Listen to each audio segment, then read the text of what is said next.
Why would Markwayne Mullin want to do this? This is a seat he could have held for, right, the balance of his career. Why jump on DHS at a moment of chaos if only you don't say no to the boss?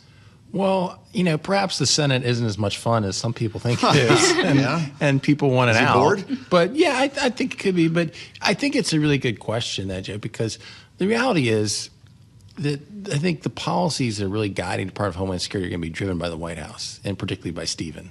And so, So to what extent are you having operational control as secretary? I think you've seen over there were 4 secretaries in the first administration and now 1 in the second administration. This is really, it's not like he's going to have a chance to really direct this himself. So I think it's a fair question to ask. And I think it's also, Oklahoma's a safe Republican seat, sure, but a lot of focus has been on the likelihood of the House flipping. There's a big risk to the Senate flipping, too. And I think a lot of people assume 53-47, the map's favorable to Republicans. But when you start going through the states of the Democrats recruiting who they want in Ohio against the freshmen, who they wanted in Alaska, what's happened in North Carolina, Texas variable. It's like the last thing we need right now is more open seats. And I think, the situation the way it ended in Montana also is ruffled feathers, too. So this creates a lot more consternation in the Senate as well. So I do want to stick with domestic policy, but I am going to mention a foreign policy adjacent headline that's crossing the Bloomberg terminal right now, causing Boeing shares to jump more than 3%. Reportedly, Boeing is closing in on one of the largest sales in its history, a 500 aircraft order for 737 MAX jets to be unveiled when President Trump travels to Beijing. This is going to be a deal with China, as we know that trade deal right now is currently up in the air, as we just saw the Supreme Court strike down some of President Trump's broad-based tariffs. So that's going to be a headline that we're tracking. 3%. That's a big deal. They were hoping, the Biden administration was hoping for a deal like this coming out of COVID. It never happened. Right. And it's raising questions, too, about leverage for President Trump going into this meeting after it was largely seen that he had been offset from the Supreme Court's ruling. So something that I'm sure we'll talk more about later this hour. But, Mark, I do want to bring it back to this conversation. We can keep with the midterms, and maybe this kind of threads into it. But I'm wondering if Senator Mullin's selection is more about style versus substance. Are we going to see You didn't think there was a lot of substance in the previous secretary? No.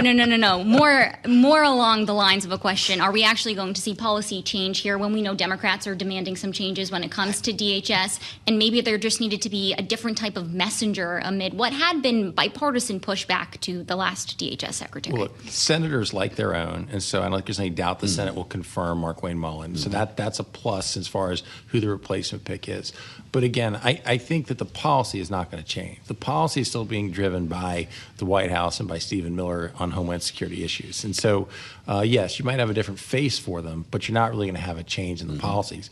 But I really think this is, at this time when we're at war with Iran, it's a real opportunity for Republicans to be pushing the fact that Democrats are refusing to fund Homeland Security when you know there's sleeper cells in this country.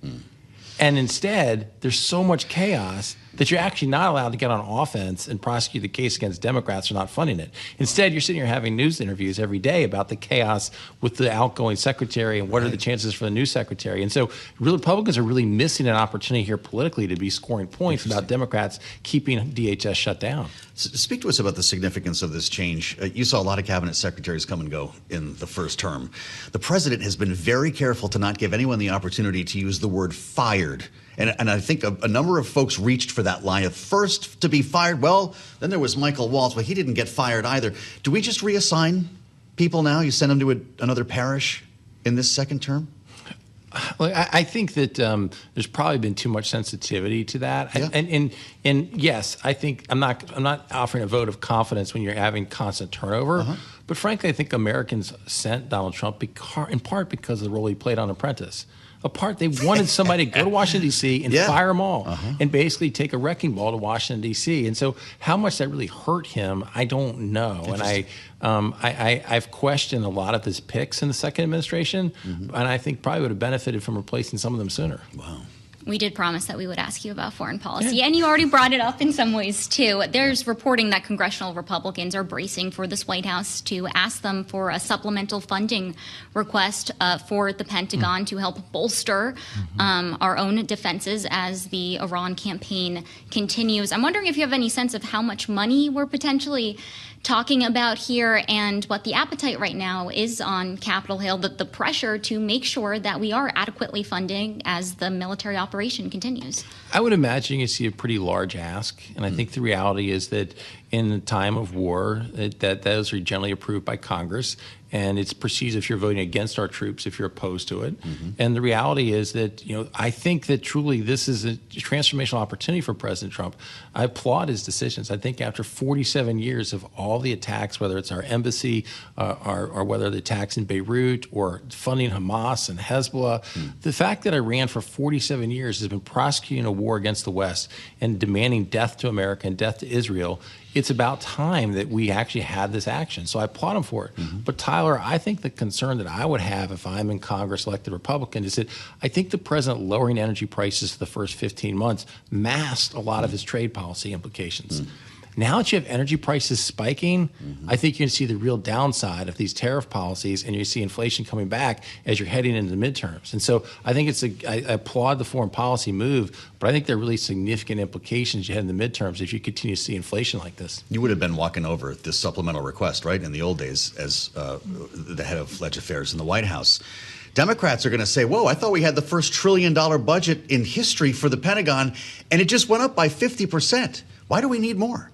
Well, the reality is that our deficits are so far out of control that actually we're now at 3% of GDP is going toward defense spending, which is the lowest it's been since World War II, Joe. So we've actually been underfunding. So this is about catching up. I think it is. Now, to be fair, there are plenty of people inside this administration who argued for more cuts initially to the Pentagon, That's right. which I think was wrong.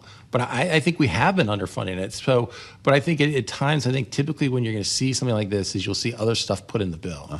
Because again, there's a notion that Congress is not going to vote against something that's perceived as voting against our troops when they're at war. And so you can attach a lot of things to a bill like that. Yes. The memories. Whether that's coming from the White House or it's coming from Congress. Understood. They'll either see. If you want some Democrats on board. Yes, they'll see this thing put going decorations through. on the tree. Let me jump on board.